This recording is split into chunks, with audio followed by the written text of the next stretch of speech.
Good morning, everyone. I'm Ankit, your host for the Indian Express analysis that we take up daily on the StudyIQ IAS English channel. In this session, we provide you with the analysis of important news articles that appear in the news, and also we give you practice MCQs and mains answer writing, which helps you understand and consolidate your preparation in a much better way. Now, today is 21st of January, and the article that we are going to discuss today, you can see behind me. We'll start with our discussion on Trump Presidency 2.0. As you can understand, President Trump was sworn in as the next President of United States yesterday. Now, in Indian time, it was late in the night. Why isn't working? Give me a second.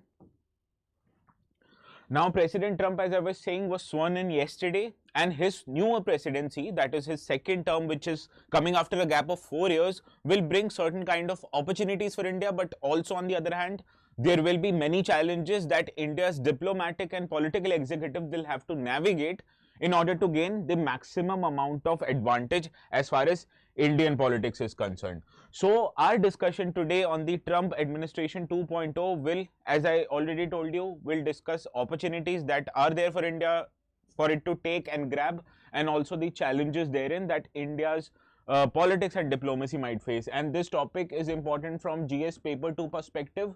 Hence, this kind of an article or a discussion is very important from your mains examination perspective. Also, we'll be understanding the Lancet's decision on how to redefine obesity. As you can understand, obesity currently is defined based on the parameter of body mass index.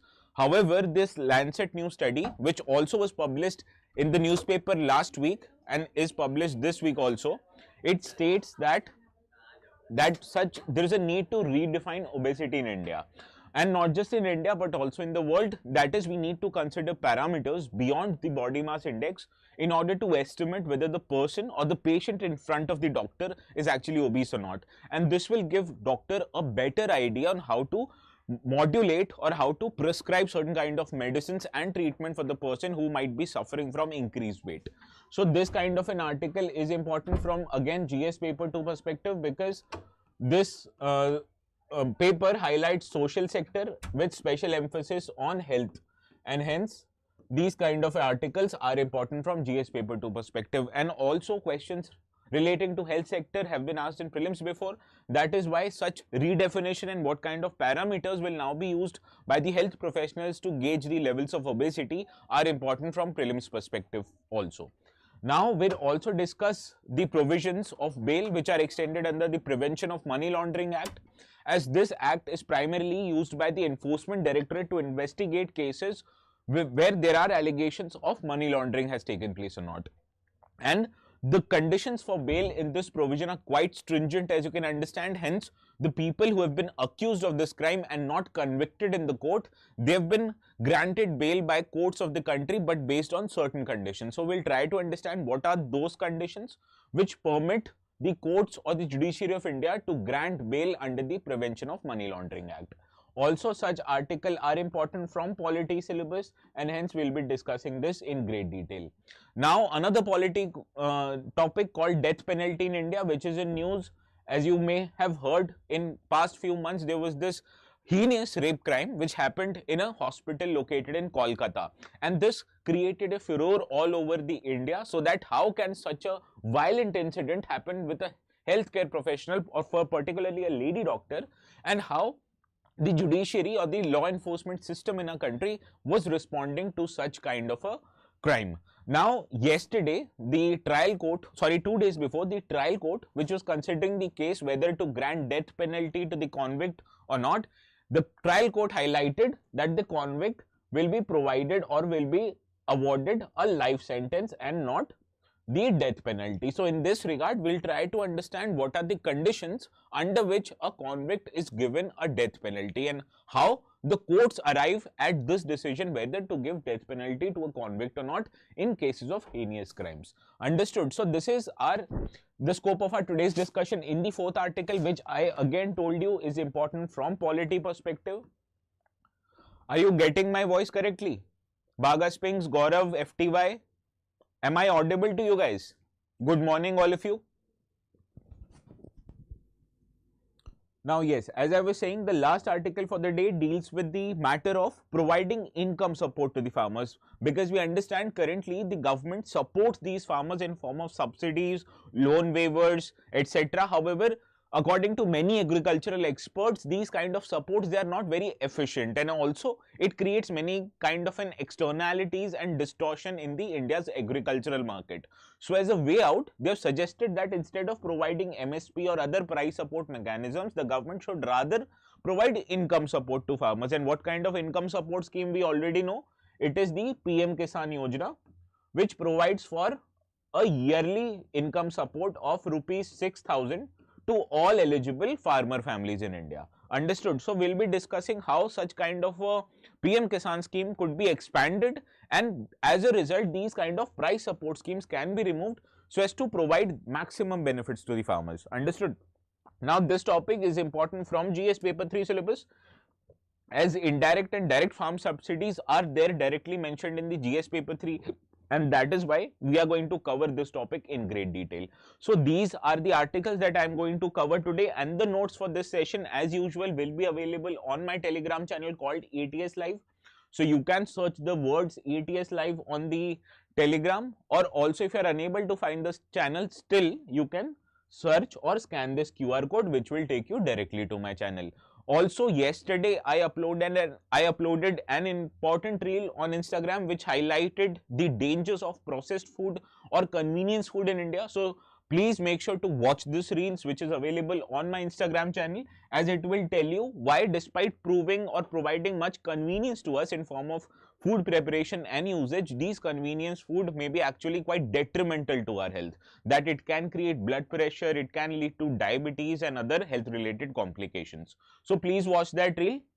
Now, as I was saying, before moving to our discussion, let us try to first of all solve the practice question that I have given you yesterday. Now some of others have also joined. Good morning Kalpana, good morning Bulbul, good to see you all in the morning.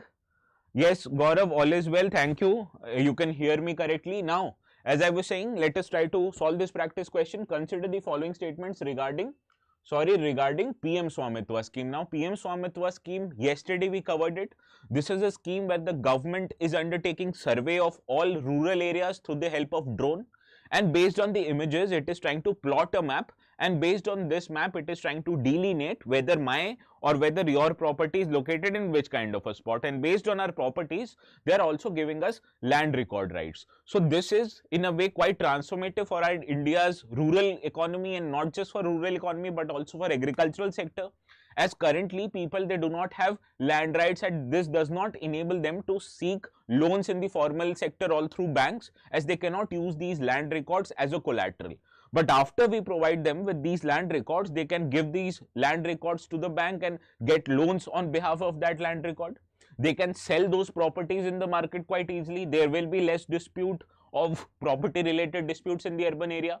It will also help the urban local bodies, or primarily the Panchayati Raj institutions, to form their Gram Sabha planning corporation. So this is how this kind of a income support, or sorry for that matter, this kind of a land records helps unlock the rural economy's potential. So this is what the PM Swamitwa scheme was all about. Now let us try to solve this question. The scheme aims to provide property cards to rural households owners by mapping their land using through drone technology. As I told you already, it is a correct statement. Quite directly it is implemented by Ministry of Rural Development in collaboration with Survey of India. Now it is not implemented by Ministry of Rural Development, it is implemented by Ministry of Panchayati Raj, and it is enlisting the support of other organizations like Survey of India, as Survey of India is responsible for surveying of lands through the use of drone. So therefore second statement here is incorrect. Now the scheme covers both agricultural and non-agricultural rural properties. Yes, correct. It covers all rural properties and not just agriculture or non-agriculture. Understood? So that is why third statement here is correct. Now first and third is correct, second is not. Therefore option B here is the right answer. Understood? Now how many of you got it correctly? Right, Monster Gaming, right Kalpana? Monster, answer is option B, not A. Kalpana, you've got it right. B, Yes, Gaurav. Panchayati Raj, Bulbul, yes, B option is right. Now, this is the practice question that we are going to take before the end of the session. Income support schemes in Indian agriculture, they aim to provide economic relief to farmers but often face challenges in their implementation and sustainability. So this is the context of the question, and you have to answer this question keeping in mind the context of this question. Now, based on this context, the question is asking us to critically analyze. What do you mean by critically analyze? You also have to tell good parts of income support scheme, and you also have to write bad parts of the income support scheme. So wherever the question asks you to critically analyze, you have to evaluate the question both on the basis of good aspects and the bad aspects. Understood? And you also have to suggest measure to enhance their effectiveness. That is, you also have to give suggestions in your answer. So this is how you will try to write this answer in 250 words. I will tell you how to write this answer before the session end, after I cover the article related to why there is a need for income support schemes in India. Understood? Now, let us try to start our today's session, or let us try to get our session underway with this first article. As you can see, there are many articles that appeared in today's newspaper, some total of 4 articles that I could point out. These appeared in the Indian Express newspaper, page 1, 12 and 15. And as you can see, this highlights the newer presidency of President Trump in US and how it will impact the interest of India. So this kind of an article is important from IR perspective, which is a part of which syllabus? Part of GS paper 2 syllabus. And India's relation with global powers is mentioned directly. So we'll be dealing with the India's relation of US and how this impacts India's interest. This is the scope of our today's discussion. Now, the context of this article is that in recent times, particularly from 2000 onwards, back when President Clinton was in power, India's relationship with the US is on an upward trajectory. That means India's relationship with the US in the past 2.5 decades has improved quite significantly. And this is the setting in which President Trump is coming into office, and it is expected that in the President Trump's office or in his duration also, the relationship of India with US is expected to improve quite further. Now, some policy makers in Delhi, they are seeing that this is an opportunity for Delhi to bargain hard with Trump, because as we know, President Trump is a transactional person in nature. He believes in a policy of give and take, that you take with one hand but you have to give with another. So this kind of a realism puts it in front of Delhi that it has to play negotiation tactics with President Trump if it wants to gain its interest. So this is the setting of the article. But you also have to understand that everything will not be so easy for India, as there are many challenges that India will expect in coming times, particularly with respect to trade issues and how immigration, or for example, when Indians, they travel to US and they want to get jobs there, they will be facing certain kind of problems, as President Trump and his administration has an anti-immigrant outlook. So these kind of challenges that India is expected to face in the next 4 years when President Trump will be in power. So this is the context of this article. Now, in the next 4 years, it is expected that the New Delhi or Indian government will have to marshal all its negotiating tactics in order to get maximum benefits out of the administration which is located in Washington DC. So you have to understand that as President Trump is coming to power and is transactional in nature, so it is on the onus of New Delhi or Indian government that it has to play on the same footing as President Trump, that it cannot expect the India's relation with America to go as it is. Rather, it has to take care of its interests just by playing the negotiating tactics. Understood?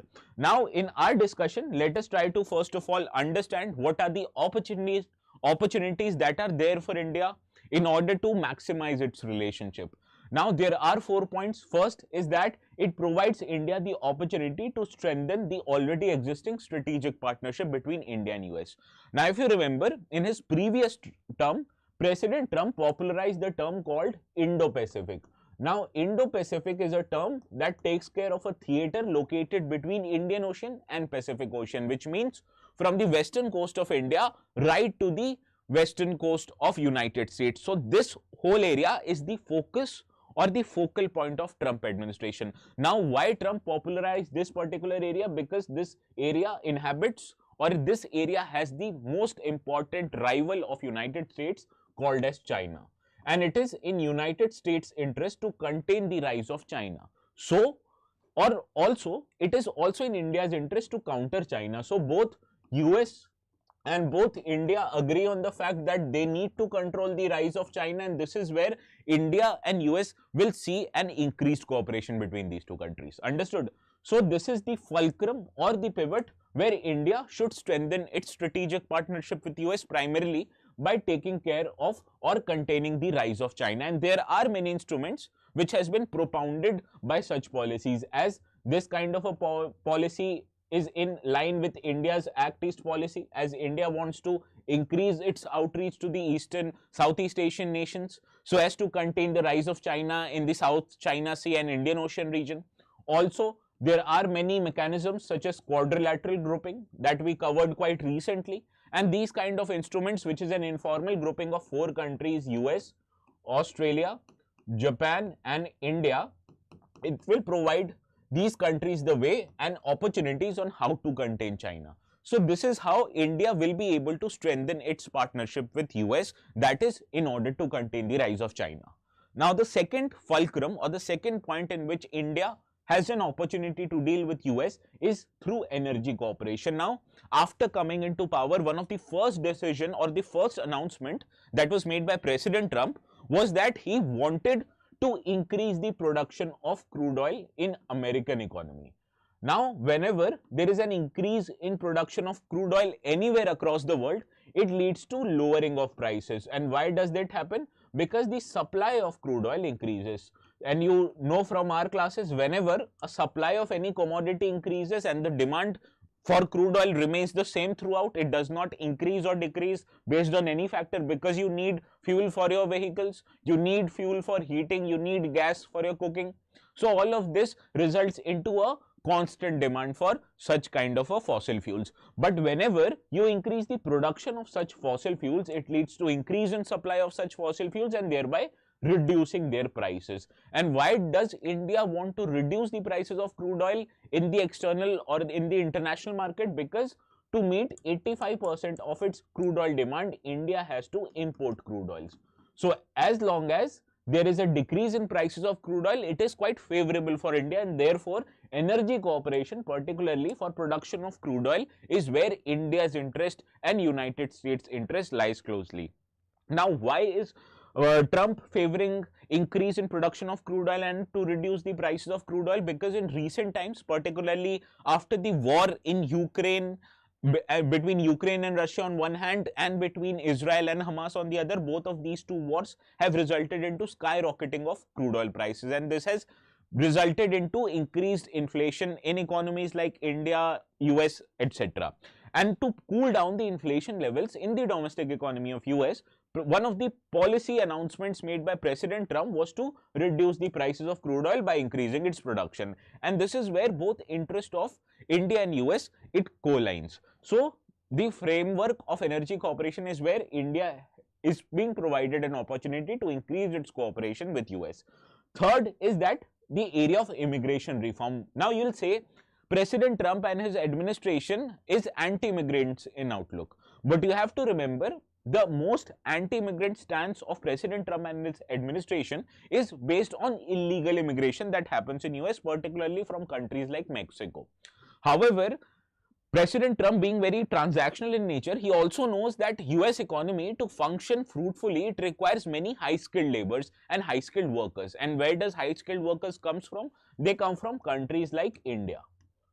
And they are provided a special visa called as H-1B visa, which is only available to people who are professionals or highly skilled and highly educated people. So as long as the US administration, they favor immigration who are highly skilled and highly qualified, this kind of favors the immigration from India, because the levels of illegal immigration for India is quite less, which is against the interest of Trump administration. However, Trump administration wants and favors immigration of people who are highly qualified and knowledgeable. And that is why here cooperation between these two countries can happen, as India can seek favors from US to allow more qualified people to go to US. Further, President Trump and his Republican Party has been quite uh, cognizant of the fact that India is facing problems like global terrorism, particularly from countries like Pakistan. And India, whenever it has approached any global platform like United States, United Nations Security Council, etc., here it has been supported by US administration, particularly when China created roadblocks for us to nominate any individual as a terrorist as per the United Nations Security Council. Now, this is the area where President Trump can also further India's interest, as it wants to tackle terrorism, particularly checking terrorism in countries like Pakistan. As countries like Pakistan, they promote terrorism and they send terrorists to India, which creates all sorts of national security problem. And hence, to deal with India's national security problem is one of the key areas where Modi government is focusing. And this is where the Indian government should have to deal with US more actively, so as to control or tackle the terrorism which is emanating from Pakistan, and hence provide India the support on many global platforms such as United Nations Security Council. So these are the 4 areas of opportunity that India has in order to increase its cooperation with United States. Now, after addressing opportunities, let us try to understand now what are the challenges in front of India. Understood? Now, good morning UPSC Dream Aspirant. Good morning Mangalu. You have joined our session after quite a lot day. No problem, Baga Spings. If you missed it yesterday, you can always watch the session afterwards. It is given there in the live column. Now, as I was saying, let us now try to deal with challenges in front of India. Now, first challenge that India and other countries in the world is also expected to face in Trump's presidency 2.0 is the protectionist policies by Trump. Now, these are in two areas, that is in area of trade and in area of immigration. Now, in trade, President Trump has highlighted that he will impose higher tariffs on imports coming from countries like China and India. Now, in his previous administration also, Trump imposed tariff on steel which are imported from India to US, and also on aluminium. Now, India is a major exporter of steel, and particularly in markets like US, Indian steel are in high demand. So, whenever there is an increase in tariffs on Indian commodities which are exported to US, it will increase or it will reduce the India's exports to these countries, because our exports are becoming expensive. So, as a result, these kind of protectionist policies, particularly increase in tariffs, will have a negative impact on India. Also, as I was telling you, particularly with the matter of immigration, Trump administration favors who are highly skilled immigrants. Now, this is where India is in a pole position, because India, it has a highest share in the amount of H1B visas issued to citizens of any country, as India corners more than 60% of H1B visa. But what if the President Trump's administration wants to introduce a cap on country basis? So this is where India could be at disadvantage, as if there is a cap on amount of H1B visas issued to any country, the country which is expected to lose out the most will be India. Understood? So these are the how protectionist policies by the US government can negatively impact India's interest in the region, and hence it is a prime challenge for India. Also, Trump's geopolitical stances has been quite volatile, because as I already told you, he's transactional in nature. So in order to provide benefit in one area, President Trump might expect concessions in another area. So what if he expects that if I want to reduce tariff on any product, you have to reduce tariff on imports in India, and you can understand India will not want to reduce the amount of tariff on its imports, because India wants to increase domestic manufacturing. However, when companies like Tesla, they demand to reduce imports on import of electric vehicles, that will put India's own electric vehicle industry at risk. Understood? So this is how geopolitical stances which are volatile, particularly by President Trump, can negatively impact India's interest, and hence it is also a challenge for India. Further, you have to understand the Trump administration might pressurize India's relation with other countries, and here 2 countries with which India has a good relation might be impacted. For example, there are countries like Iran, as India has a good relationship with Iran and it is constructing Chabahar port, which provides a gateway for India to reach directly into Iran, to Central Asian republics, or to Afghanistan. However, historically, this port has been come under the threat of US sanctions because US is antithetical to Iran's interest. Now, this is how when India is trying to construct a port in Iran, and this port can be subjected to pressurization by the Trump administration so that India does not able to take place the adequate amount of development, and this negatively will impact India's relationship with Iran. Also, India has a good relation with countries like Russia, as Russia is a historical provider of arms and ammunition to India. However, Russia again is facing quite a negative geopolitical sentiment in America's own economy. And hence, any government in power in US would want to control or want to consolidate or want to negatively impact its relationship with Russia, and hence this will also have a challenge in India because India has a close relationship with Russia, but whenever it has to deal with US might expect India to go slow down on its relationship with Russia. So this is how India's relationship with Iran, with Russia might suffer because of America's pressurizing techniques. Also, the climate policy of US, particularly under the presidency of Trump, is that Trump wants to get out of the UNFCCC, whereas India is an active participant in UNFCCC. So this is how the divergence between these two nations occur whenever the matters of climate policy is in question. Because what is India's stance in global climate policy summits? That India wants to reduce the amount of greenhouse gas emission, but it can only do so when it is helped actively by developed countries like US. But on the other hand, developed countries like US, particularly under the President Trump, they are saying that they have no obligation towards other countries. So rather than actively providing support to developing countries, what US administration now is doing, that they want to get out of UNFCCC so that they do not have obligation towards other countries. So this is where there are divergence between these two countries, and this is also expected to be a challenge for India and how India will handle such situations. Understood? Now, but sir, can't a developing country request a lower export tariff and more import tariff? Well, yes, theoretically yes, but what US administration says that India is no longer a developing country, it is world's fourth largest economy currently. So how can a fourth largest economy as per the US government claim a developing country status? And you have to understand they are very transactional in nature, that any country would not provide you with any kind of benefits, you have to take that benefits from them. So this is a purely transactional nature of transaction. Understood? Yes, FTY, you are correct. If they tax us, we will tax them is a reciprocal taxation according to Trump. Correct.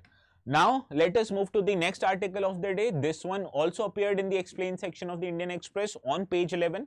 And this highlights that there is a need to redefine obesity. And why is the article in question today? Because last week, the Lancet Diabetes and Endocrinology Commission, it proposed a new approach in defining and diagnosing the menace of obesity. Now, historically, obesity has been considered as a lifestyle disease, that it is only factors such as our food and movement factors that drive a person towards obesity. But this newer classification by Lancet, it has stated that the obesity is not a lifestyle disease, rather it is a chronic disorder, and if we do not take it accordingly or take care of obesity accordingly, it can lead to many health complications in future. Now, earlier the diagnosis and identification of obesity was made on the factor of body mass index, which is a ratio between your height and weight. Understood? However, the new approach by Lancet, it says that although the BMI is quite helpful, however it is, or it should not be the only factor analyzing or studying the obesity. Rather, the healthcare professionals, they should also consider other body measurements and the amount of fat which may be stored in other parts of the body to understand the risk that a person might face because of obesity. So this is the context of our today's article. Now, let us go into detail what are the new suggestions or recommendations that have been made by Lancet in order to better diagnose and analyze the menace of obesity. Now, the Lancet, it states that the healthcare professionals, whenever they are analyzing a person's body, they have to assess the excess body fat that might be present in the body and how these excess body fats are distributed in different parts of the body. For example, if there are a fat tissue which might be present in our arms or legs, they are less detrimental to our health when compared to fats which might be stored near our organs such as heart and liver. Because these kind of fats which are stored near heart and liver, they provide or they are an immediate threat to the human health. Whereas on the other hand, the fats which might be present on other parts of the body, they might be harmful but not an immediately harmful factor. Understood?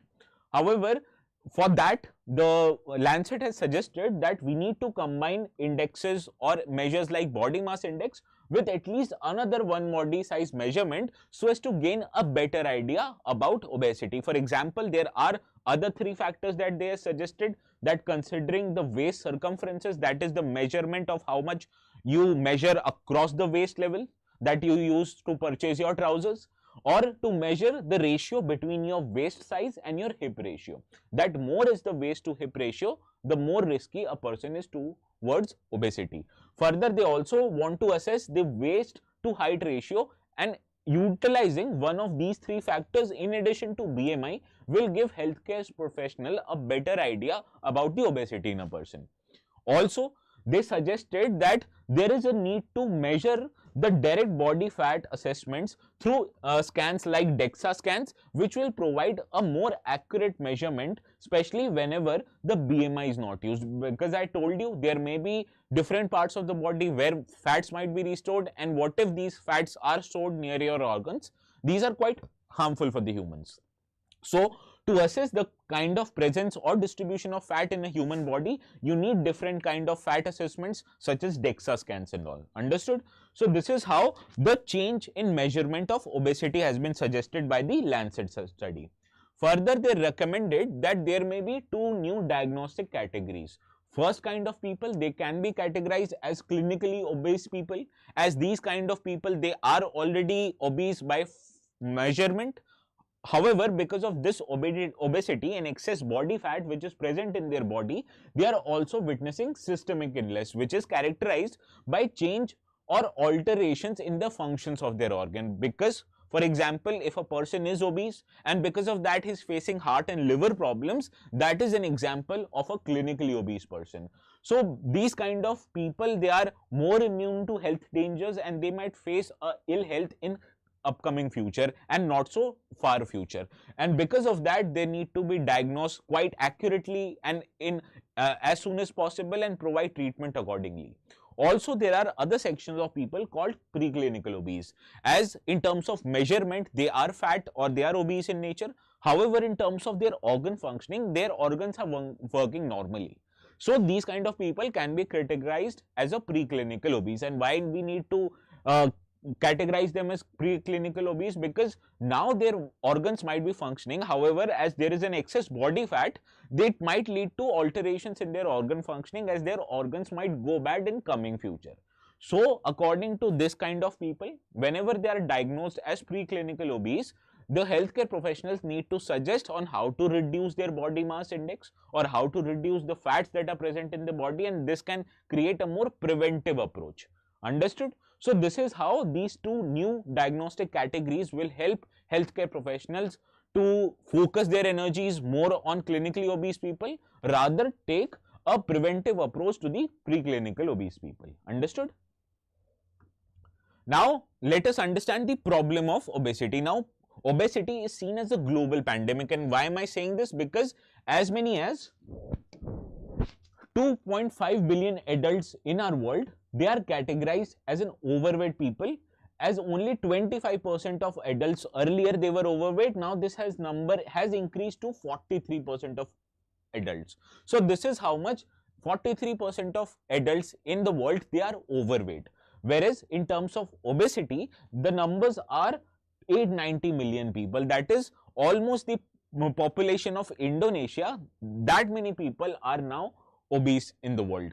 Now there are 37 million children below the age of 5 who are obese and overweight. So this highlights that the problem of obesity is not just among adults but also among children. Now there are 390 plus million children between the age 15 and 19 who are overweight. So combine these two numbers, you have close to 427 million children below the age of 19 who are overweight in nature. So the problem of being overweight and obese is not just a problem of adults but also that of children below the 19 years of age. So this is how the problem is of global in nature, that this problem plagues not just one country but almost all the country in the planet.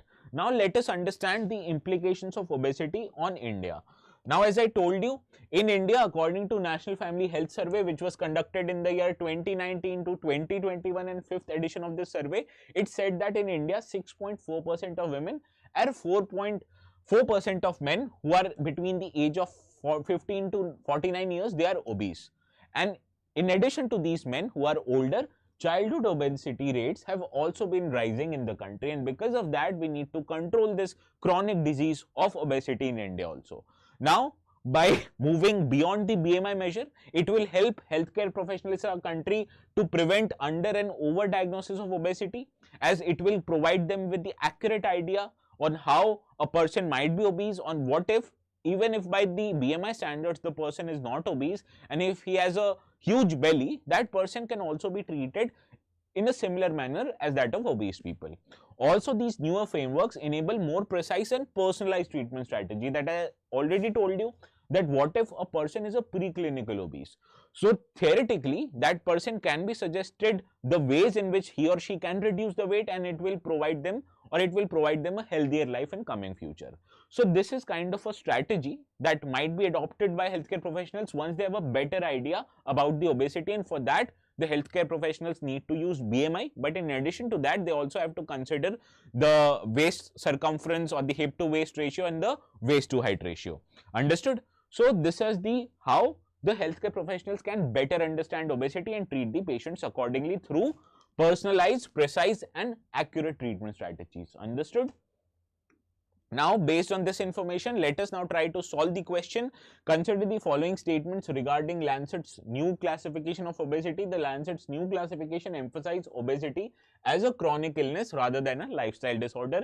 Yes, this is a very correct statement. As I told you earlier, it was seen that the obesity is a lifestyle disorder, that because of our food habits or our less movement in general, or as people do not exercise quite frequently, that can lead to obesity. But now it has been assessed that there are factors even beyond it, such as genetics, that might prevent or that might lead to obesity, and hence it is a chronic illness, and if not treated, it may lead to several health complications.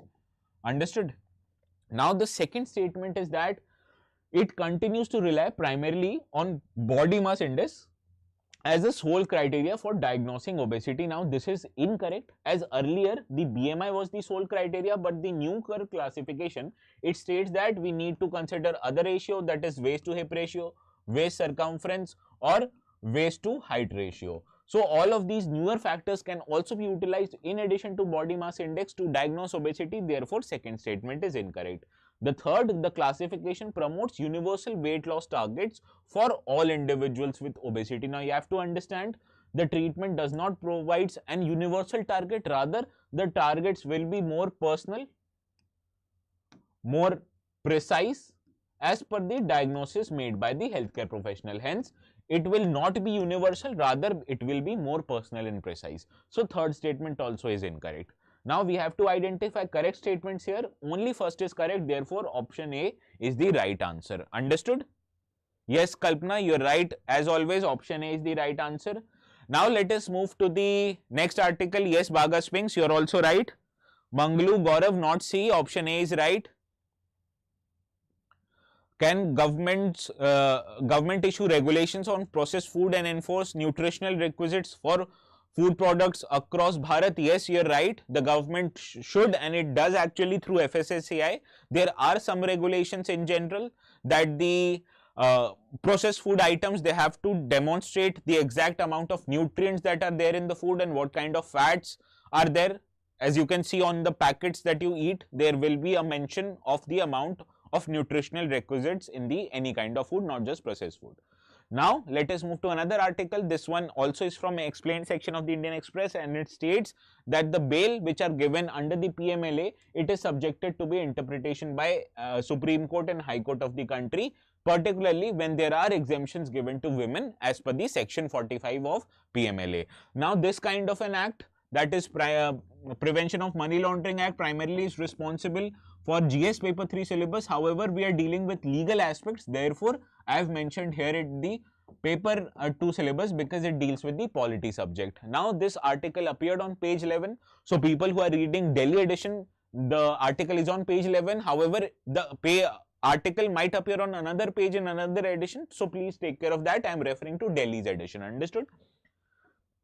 Now, as I was saying, the Supreme Court recently it had criticized the Enforcement Directorate because the Enforcement Directorate was of the opinion that there should be no exemptions provided to children or women under the Section 45 of PMLA Act, which provides for some leniency in cases of bail offered to women and children. And the Supreme Court was of the opinion that ED is very wrong on this matter. So let us try to understand what is this Section 45 and how does it provide exemption to certain kind of citizen. Now, the provision of Section 45, which deals with the matter of bail in case the person is accused under PMLA, the bail in this condition are offered only when the courts are satisfied on the matters. Now, the Section 45 provides the ground in which the court can grant bail only if there are two conditions that are fulfilled. First is that the court should have a reasonable ground that the person who has been accused of money laundering is primarily innocent, and based only on this factor the court can provide the bail to a person, and also the court have to analyze that that person has no likelihood of committing an offense when they are on bail. So whenever these two factors are satisfied, or it is satisfied to the court that the person is actually innocent or has no likelihood in committing a crime once they are out on bail, then only they are provided the bail. But why is this provision so stringent? Let us understand this. Now, in establishing the burden of proof, that is to prove that you are actually innocent and you are not going to commit a crime on bail, is not a burden on proof which is imposed on the prosecution. Rather, it is the innocent or the accused only that has to highlight or prove his innocence, or that he or she will not commit a crime once they are out of the court. And this is a very stringent provision, you have to understand, because in India there is a premise that innocent is actually innocent until he or she is proven guilty in the courts. However, this reverses this kind of a thinking or philosophy. Rather, in stringent anti-terrorist acts or PMLA, they hold that an accused of any crime is an accused until he or she is proven innocent. So this is how the burden of proof to establish that you are not going to commit a crime if you are on bail, or that you are actually innocent, is not on the prosecution or the government, rather it is on the accused itself. So this is how such kind of provisions are very stringent, that it reduces the amount of scope for courts to give the bail to an accused. Also, but there are many exceptions which are provided under this section, particularly to women, minors who are below 16 years of age, or people who are sick or infirm individuals, as they may be granted bail if the special court which is considering the case of PMLA, if they direct. Now, you have to understand the accused in this regard, they should not be a flight risk or they should not tamper witness, only then the court will give you bail. However, such exemptions, they are not blanket exemptions, that not all women or children are provided bail, but the court here analyzes whether the women or children are actually vulnerable or not. And what if the women is actually in a position of power, then the court denies them the bail. For example, the daughter of previous Chief Minister of Telangana, Mr. KCR, she was also accused under the Prevention of Money Laundering Act, and she filed for a bail in the Supreme Court of India. Now, the Supreme Court of India held that the person accused in this case, that was daughter of KCR, Mrs. Kavita, she is actually a political person herself, and she is quite well connected politically, being a daughter of a sitting Chief Minister. So on that ground, the Supreme Court of India denied her the bail, that she cannot be considered under any ground as a vulnerable woman, and hence she is not eligible for this exception. Understood? So this is how the court analyzes that whether the woman who has filed for the bail is actually a vulnerable woman or not, and only if the woman is actually vulnerable and not so politically or socially connected or powerful, then only the bail is granted to that person. Understood? So this is how the Section 45 provides exemption. However, this exemption is not provided mandatory to all persons, rather it is at the discretion of the court whether the court provides bail to the person or not. Understood?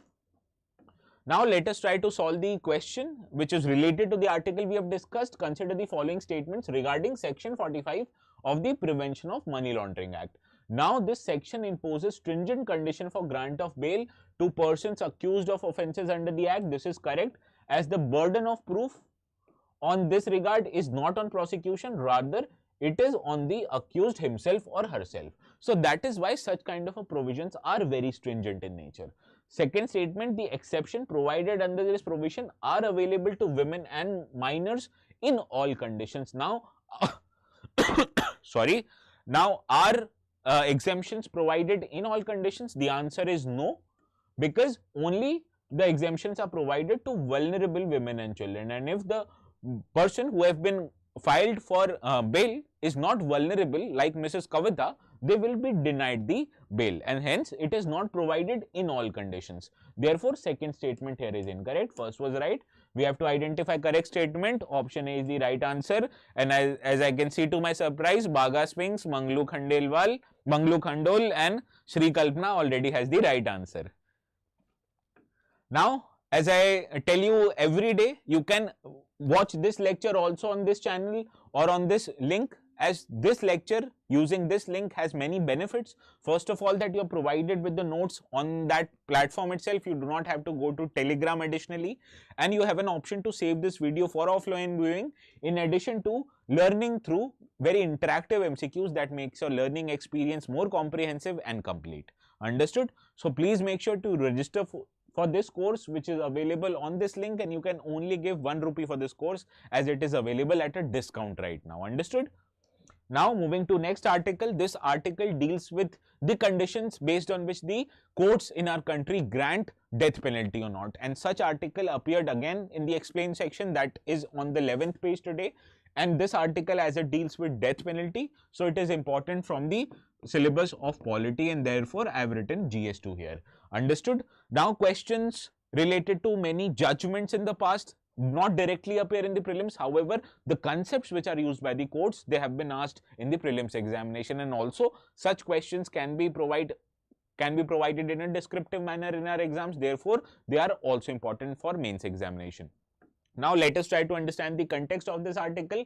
This article was primarily written, you have to understand, because the primary accused in the Kolkata rape case, that is a rape incident that happened in the RG Kar Medical College and Hospital, where a lady doctor was raped quite brutally and it resulted into her death. Now the accused in this case, that is Sanjoy Roy, yesterday as per the court which is hearing the case, was given a life sentence and not death penalty.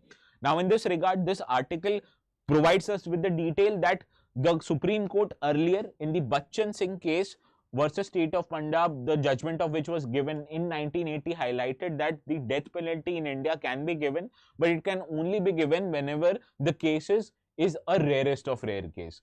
Now in that judgment, the Supreme Court also gave certain conditions on court whether or based on which conditions they should deny or provide with the death penalty, and these are called as aggravating and mitigating circumstances. So in our today's discussion, we will analyze what are the judgments of Supreme Court in this regard and what grounds can courts give death penalty or not. We will be discussing this.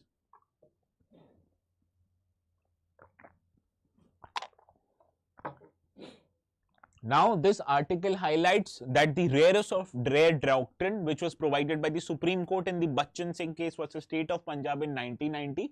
Here the Supreme Court actually was hearing the challenges, as some people had filed that the death penalty is actually non-constitutional in nature and hence it should be discontinued in India. However, in this judgment, the Supreme Court said that there is a need to uphold the death penalty in India, as there are some cases which are rarest of rare in nature, and for that the accused needs to be provided with death penalty. So it provided a restrictions on how much or in what kind of cases can a court award death penalty, that is only in the rarest of rare cases, and only in these cases where the accused has no possibility of being reformed after the sentence, then only they'll be awarded the death penalty. Further, the 5-judge Constitution Bench which was hearing this matter, however, it did not specify any standards to determine whether to give death penalty. Rather, it gave two kind of conditions, that are aggravating conditions and mitigating conditions, based on which the courts can consider whether to give death penalty or not. So let us try to understand what are these aggravating and mitigating conditions. First is aggravating conditions. These are conditions based on which the court may give the death penalty. And what are these conditions? First of all, if the murder which has been done and for the which the case has been heard was actually pre-planned, calculated and involved extreme brutality, then the courts can give death penalty. And so does if the murder involves exceptional depravity, that means extremely immoral act. And in these cases, the Supreme Court can give or the courts can give death penalty. And if the accused has been found guilty of murdering a public servant, police officer or a member of armed forces whenever they were discharging their duty, so in those cases also the Supreme Court or any court for that matter can give death penalty. So these are aggravating factors, or those factors which will provide the courts a sufficient ground to award a death penalty. Now let us understand the mitigating factors based on which factors the Supreme Court or any court for that matter will not award death penalty. So these conditions are where the accused will not be given death penalty. For example, where the accused was under influence of extreme mental or emotional disturbances, or if the age of accused is quite less. And in cases when the age of accused is quite less, the court held that person has an opportunity to get reformed themselves, and hence they are not given the death penalty. And also whenever the person is very old, in that case is also the death penalty is not given. Also the probability of accused posing a continued threat to society is only analyzed, and if the accused does not pose any threat to the society, then the accused will not be awarded with death penalty. Further, the probability of reforming is also acknowledged or assessed, and if the accused was acting on direction of other person, or he or believed were, or if he or she believed actually the act that they have committed or the crime that they have committed was actually morally justified, hence you can understand the mental state of the accused, and based on this factor, if they feel that the act was justified, it can give the conditions of death penalty. And also if the accused suffers from mental conditions or are unable to appreciate the criminality of this action, then also the mental state of the accused is unfit, and hence he or she will not be given the death penalty. So these are the conditions which will allow the court to not give death penalties. Understood? These are mitigating factors or mitigating conditions. Whereas the other factor which we discussed earlier, they were aggravating factors, that based on those factors the court can actually award death penalty. Now, after the Bachchan Singh cases, there were many factors that were considered by courts to give or not to give death penalty. First was the age of accused, and as we have seen in many cases, particularly when the age of accused is less than 30 or so, the court have actually not given death penalty, because the courts feel that the accused has a potential to be reformed or become a reformed person after their sentencing ends. And as a result, the current accused in the Kolkata case also is just 35 years of age, so I guess the court might have considered his or her own age also. Also the nature of offense, if the cases it shooks the collective conscience of the society, and in those cases the judiciary, they are expected to award death penalty. For example, we all know about the Nirbhaya incident, a brutal rape and murder which happened in Delhi back in 2012, and in that case the crime was so heinous that it actually shook the moral fabric of not just the judiciary but of the entire nation. And based on such heinous crimes, the Supreme Court or the courts in a country, they've actually award death penalty, like in Nirbhaya case. Also, if the accused has a possibility of being reformed, then also the court will have to be provided with the clear evidences by the prosecution or the defense section of the cases that the person actually has a potential to be reformed, and those cases can actually pose a decision dilemma towards the court, that whether the court will give the death penalty to the accused or not. And if the court thinks that the accused has a potential to be reformed, then in that cases the death penalty will not be given. Understood? Now, the next question that appeared to the court, that when should actually court consider these circumstances, whether they should consider these circumstances when the hearing was going on, or after it should consider those circumstances after it had hold that accused guilty of the crime or not.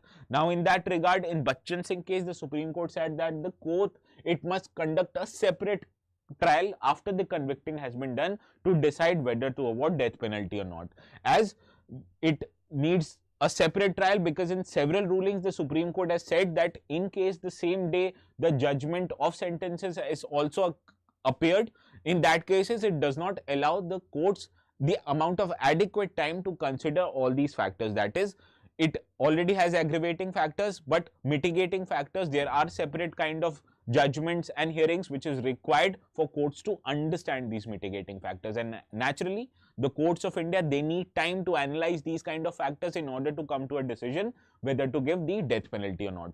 And in other cases the Supreme Court has said that it is only a real, effective and meaningful hearing that will allow the court the time and opportunity to decide on factors that will help it make a decision to whether allow the death penalty or not. Understood? So the court is of the opinion that after the convicting or the conviction of the accused has taken place, then only the decision of the death penalty or not should be arrived at after considering the relevant aggravating and mitigating factors. Understood?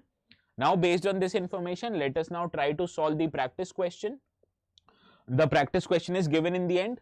Now, moving to the last article, this article, as you can see behind me, appeared in the editorial section of the Indian Express. That is on page 12 today, and it is important from GS paper 3 because it deals with the issue of MSP as well as income support, which is a form of direct and indirect subsidy. So these are part of GS paper 3 syllabus. Hence, we are dealing with this article today. Now, the context of this article, you have to understand that there is a debate right now going on, as there are many farmers, particularly in the Punjab and Haryana border, who are demanding that the government should legalize MSP.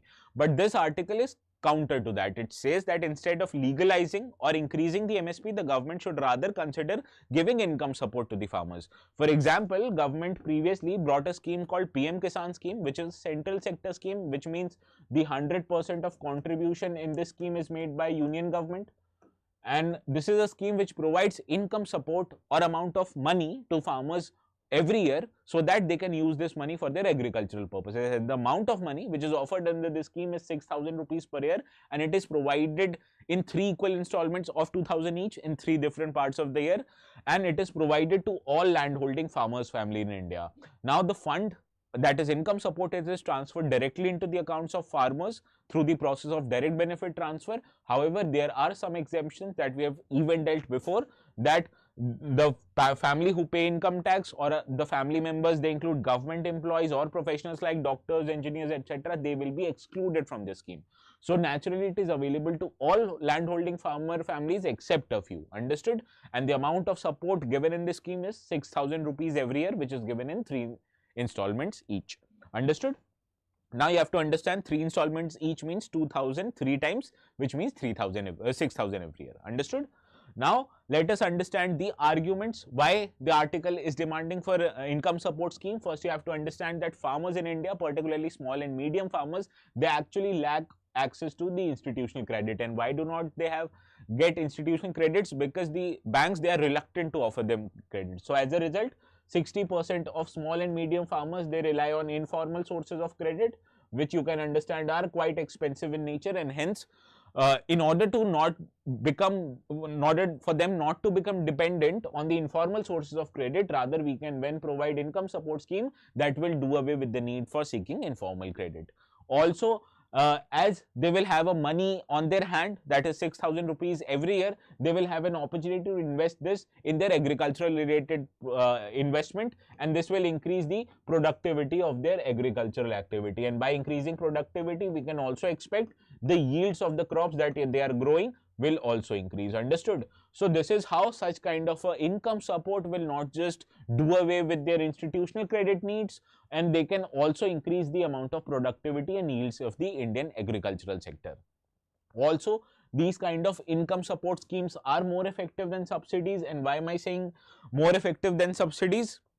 Because, for example, subsidies, they are expected to undergo significant leakages, as you might be subsidizing fertilizers and electricity. However, what if the fertilizers are actually using for some other purposes, or electricity are used for personal consumption and not for agricultural activities? So in that case, the amount of subsidy which is provided by the government will witness some kind of a leakages. But what if you're providing money directly into the bank account? It will be more effective. and also the money, it will be provided equally to every farmer.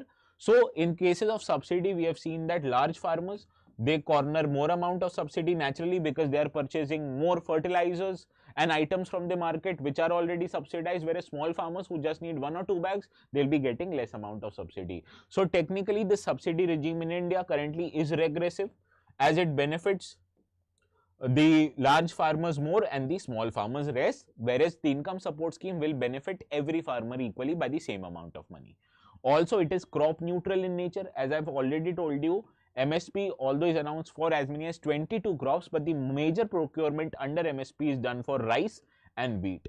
So farmers who are growing rice and wheat, they benefit entirely from MSP, whereas farmers who are growing other crops, they are not benefited that much. Whereas this income support scheme is extended to all farmers irrespective of whatever crops they are growing. So this is more of a crop neutral in nature.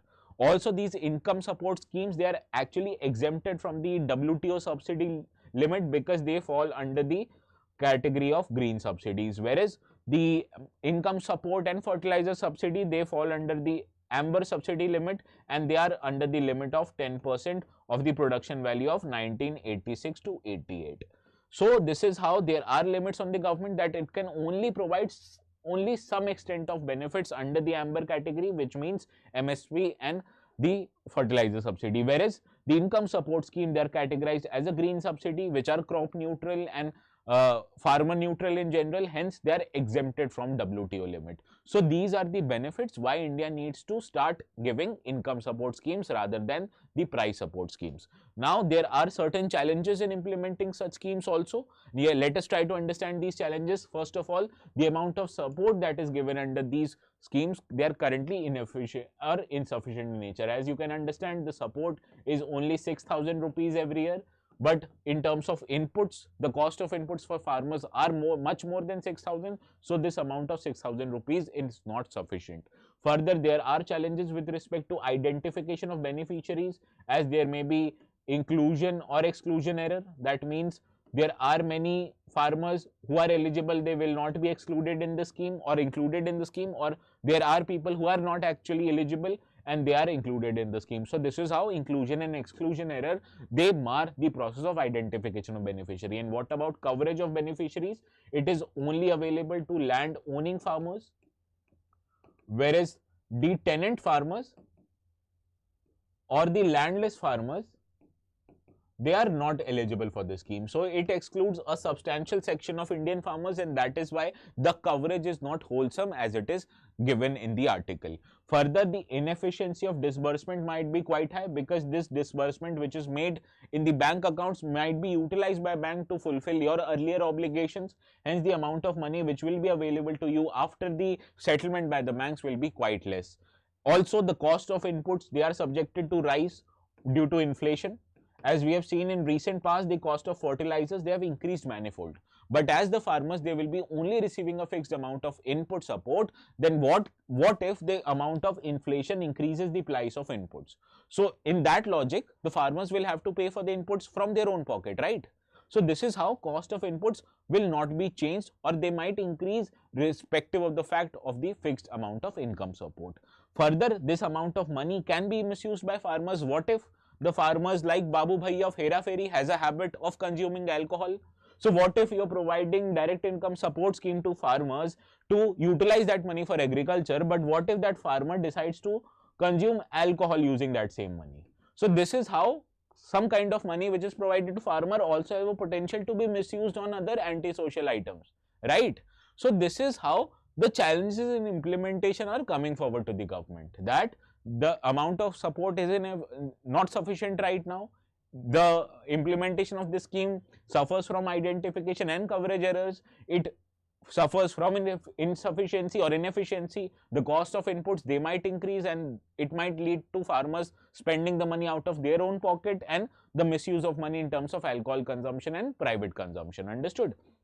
Now, let us understand what are the way forward in order to make this scheme more efficient and effective in nature. First of all is to undertake digitization of land record, and by digitization, we will amount or get an estimate of how many farmers are eligible, and this will help us reduce the inclusion and exclusion error.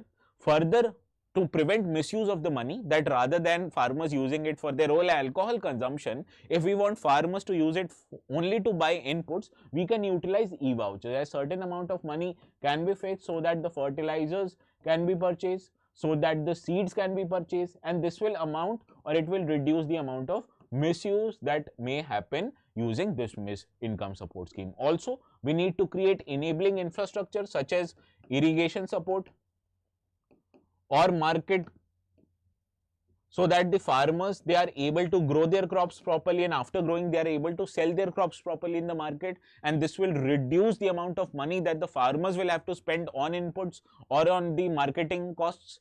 Also, we can improve the input use efficiency so that they are using less amount of inputs, and by using less amount of input, it will help farmers to keep the cost of agriculture down, and in normal times it will lead to higher profit for the farmers. So ultimately, the intention of the government is to increase the income and profit of farmers. And how it can do so? It can improve the input use efficiency, it can create enabling infrastructure that will make things easier for the farmers, it can create or use e-vouchers to expand or extend benefits to the farmers, so that the amount of money which is provided by the government is not misused, rather it is utilized where it is intended, like in purchasing fertilizers and seeds. And by digitizing of land records, what the government wants to do is wants to estimate the exact amount of land and the farmers who are eligible for the scheme, and this will help the government to reduce the amount of inclusion and exclusion errors, right?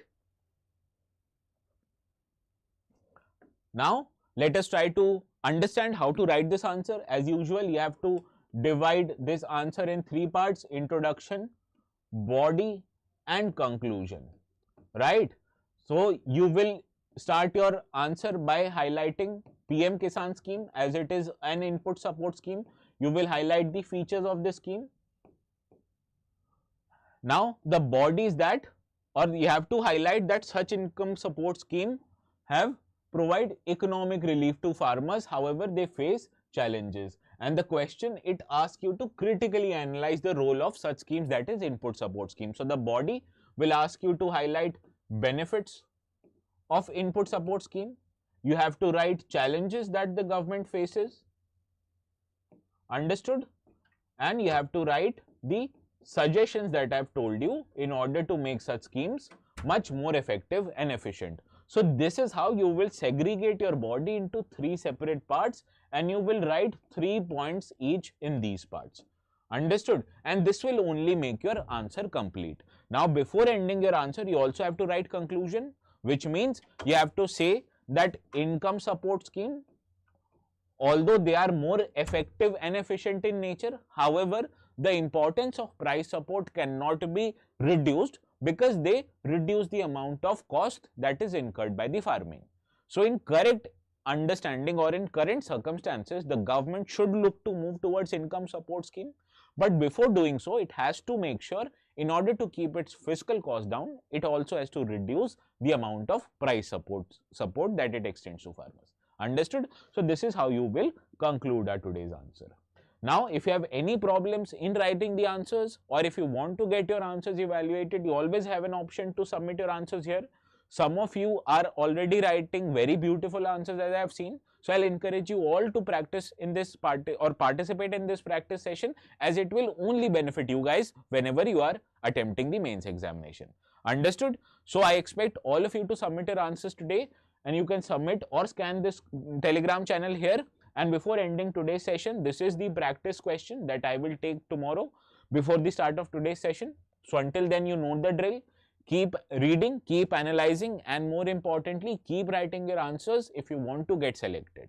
So I'll see you again tomorrow at 10 AM. Until then, I bid you a very